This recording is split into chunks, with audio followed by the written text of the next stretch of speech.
Is it on? Yep. Alright, as you've read in the title, I'm going to share with you my first investigation, which is like 2 years old, I think. Anyway, this was when I was the ignorant human that lived in a really normal life. I just so happened to find a book of the supernatural in a public library.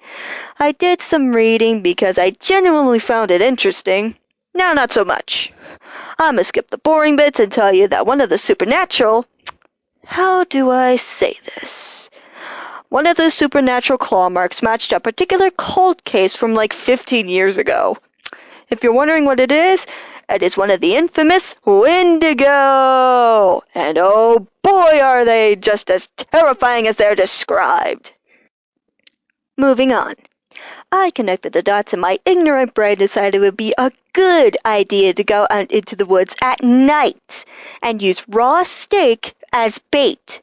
That was my first mistake. No, not going into the woods at night, but letting the still bloody steak get all over me, which made me a walking snack. And guess what? Nothing happened. I got bored of waiting and decided to hunt it with the steak in hand. And this is where I stumble upon a squad of armored people hauling a presumed unconscious Wendigo into their cargo truck.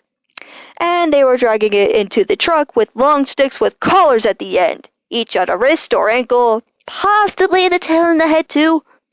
I was very surprised to say the least. So surprised that I dropped the steak and it woke up. Apparently Wendigos have great smell and hearing. The Wendigo that was halfway into the truck suddenly pulled out of the truck and stood up. It sent some of the people holding it flying. The others who were watching for any trespassers or, God forbid, another Wendigo pulled out their guns and started shooting at it.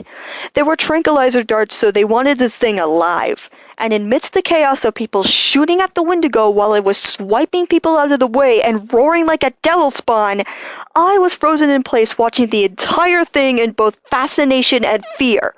That was mistake number 2. The Wendigo turned to my direction and began to charge. This thing was buying its time to pinpoint its prey. I ran as soon as it started chasing after me. I heard one of the armored people yell to chase after it. Here's a quick fact about Wendigos. They're fucking fast! But horrible climbers. I learned this the hard way when I noticed they were getting closer by the second, and using my fear-filled brain, I climbed a tree as fast as I could. The Wendigo was circling the tree after it realized I wasn't coming down anytime soon. Luckily, the tranquilizer was affecting it. It collapsed after wobbly circling around me for 2 minutes. I didn't make a sound as the people surrounded the unconscious Wendigo and dragged it back to the truck with the collar sticks. I overheard them reasoning that the Wendigo had hurt a deer, so I don't think they found my steak. Unfortunately, I didn't make it out of the encounter unscathed. That freaky deer man scratched my leg as I was climbing a tree. And coming up with an excuse for how my leg got such long and deep cuts to the hospital was great. And that's my first investigation. Such fun, traumatizing memories. Uh-oh. Didn't think the research facility would find out about the logs this quickly. I may be gone for a while.